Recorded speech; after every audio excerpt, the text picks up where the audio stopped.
अगर आप लोग हमारे चैनल पर नए हैं तो प्लीज चैनल को सब्सक्राइब करो और ऐसे पार्टनर वीडियो देखने के लिए बेल आइकन को ऑन करो। चाय नाश्ता करके काम पर जा रहा था, तभी उसकी 15 साल की बेटी राधा बोली, बाबा मेरा बैगन का भरता खाने का बहुत मन है, वो भी समोसे के साथ जैसा माँ बनाती है। आप शाम को आते वक्त बाजार से बैंगन ले आना, मैं माँ को बोलूंगी वो समोसे तैयार रखेगी। ठीक है बेटी, ले आऊंगा।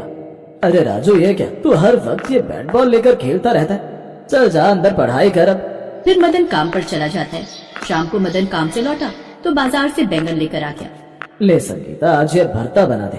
राधा बिटिया का बड़ा मन था ना बैंगन का भरता खाने का। अच्छा ठीक है, मैं बना देती हूँ। मैं तब तक नहा कर आता हूँ, बहुत थकान हो गई है। संगीता बैंगन का भरता बनाकर तैयार कर देती है। फिर सभी लोग साथ में बैठकर बैंगन का भरता और समोसे खाते हैं।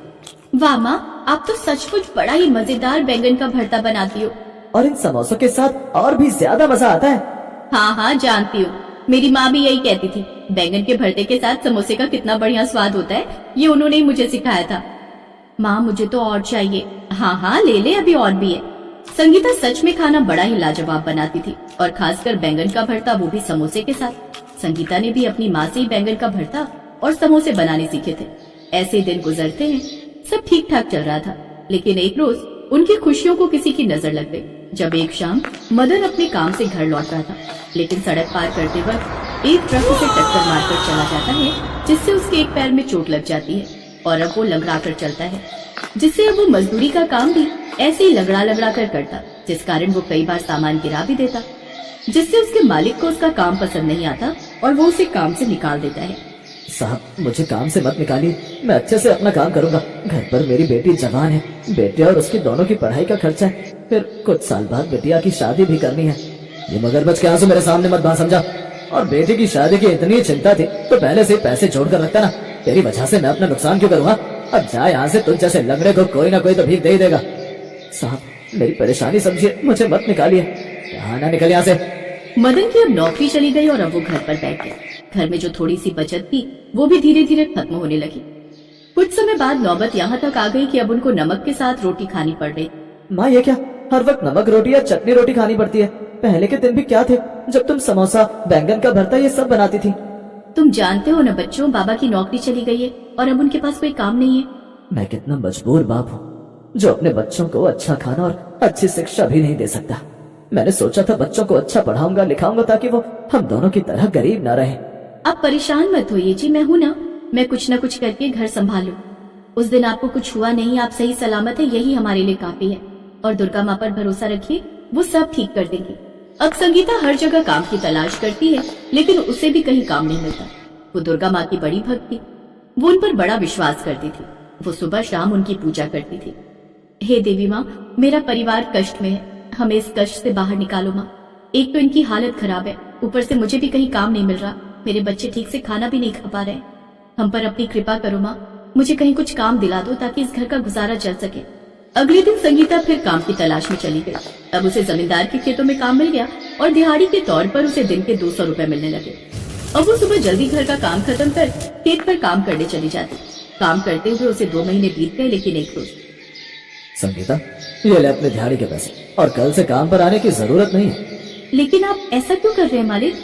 क्योंकि मुझे अब तुझसे जवान और बढ़िया मजदूर मिल गए जो कि दिहाड़ी भी कम ले रहे हैं और काम भी जल्दी करते हैं, इसीलिए अब तेरी छुट्टी। ऐसा ना करो साहब, आप तो जानते ही हो घर पर मेरा बीमार पति और 2 बच्चे हैं। अगर कमाऊंगी नहीं तो उनका पेट कैसे पालूंगी?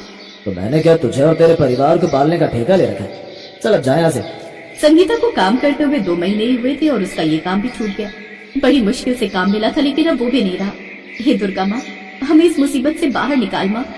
उस रात संगीता दुर्गा माँ की तस्वीर के आगे हाथ जोड़कर बैठी रही, और कब उसकी आंख लग गई उसे पता ही नहीं चला। तभी रात को उसके सपने में दुर्गा माँ आई। पुत्री, इतना निर्बल मत बनो, मैं जानती हूँ तुम बहुत ही बलशाली हो। तुम बस खुद पर भरोसा रखो और अपने काम की शुरुआत करो। माँ, आपके दर्शन पाकर तो मैं धन्य ही हो गई माँ, और मैं भला क्या काम कर सकती हूँ माँ? तुम भूल रही हो तुम्हारे हाथ का बैंगन का भरता और समोसे, जिसका तुमने मुझे भी भोग लगाया था। अगर तुम वो बनाकर बेचो तो तुम अच्छी कमाई कर सकती हो और अपने परिवार का भरण पोषण अच्छे से कर सकती हो। तथास्तु। अगली सुबह संगीता की आंख खुली और उसे देवी माँ की वो बात याद आई। उसके पास कुछ पैसे रखे थे जिनसे वो बाजार जाकर जरूरी सामान लाई और घर पर आकर बैंगन के भरते के साथ समोसे बनाकर तैयार कर लिए। लेकिन ठेला खरीदने के लिए तो मेरे पास पैसे हैं ही नहीं। तो चिंता क्यों करती हो माँ, ये टोकरी है और ये मटकी है ना, हम इसी टोकरी में समोसे और मटकी में भरता रखकर बाजार में बेचेंगे। चलो अब चलते हैं, ग्राहकों के आने का समय हो रहा है। दोनों माँ बेटी सर पर टोकरी और मटकी उठाकर चल पड़ती हैं और बीच बाजार में खड़ी हो जाती हैं। आइए आइए, बैंगन का भरता और समोसे खाइए। क्या क्या कहा तुमने? समोसे, वो भी बैंगन के भरते के साथ? ऐसा तो मैं पहली बार सुन रहा हूँ। आज तक तो हमने समोसे चटनी या आलू की सब्जी के साथ ही खाए थे, लेकिन बैंगन के भरते के साथ? हंसिए मत अंकल, और एक बार मेरी माँ के हाथों के बने समोसे के साथ ये लाजवाब बैंगन का भरता खाकर देखिए। एक की जगह 4 प्लेट ना खा गए तो कहना। अच्छा, और अगर पसंद नहीं आए तो? एक प्लेट भी नहीं खा पाए तो आप पैसे मत देना, ठीक है? अच्छा ऐसी बात है, तो ठीक है, लगाओ एक प्लेट। संगीता उसे एक प्लेट लगा कर देती है। वो जैसे ही समोसे को भरते के साथ खाता है तो बड़ा ही खुश हो जाता है। वाह, ये तो लाजवाब है। ऐसा स्वादिष्ट डिश तो मैंने पहले कभी नहीं खाई। ऐसा करो, 2 प्लेट और लगा दो। तभी उसके बाजू से गुजर रही एक औरत, क्या ये सचमुच इतने स्वादिष्ट हैं? अरे बहन जी, आप भी खाकर देखिए, स्वाद भूल नहीं पाएंगी।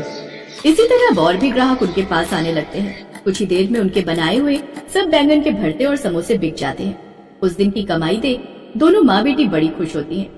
अब इसी तरह वो अगले दिन और भी ज्यादा बैंगन का भरता और समोसे बनाकर लाती हैं। उस दिन तो उनका सारा सामान 2 घंटे में ही बिक जाता है। कुछ दिन बाद ही अब उसने एक ठेला खरीद लिया और उसमें सामान बेचने लगी। उसका ठेला लगते ही ग्राहकों की भीड़ उसके आसपास लग जाती। महीने भर में वो बैंगन के भरते और समोसे वाली के नाम से हर जगह मशहूर हो गई। उसने अपने पति का इलाज बड़े से अस्पताल में करवाया और वो भी पूरी तरह ठीक हो गया। अब दोनों पति पत्नी अपना ठेला संभालते और दोनों बच्चे स्कूल जाते।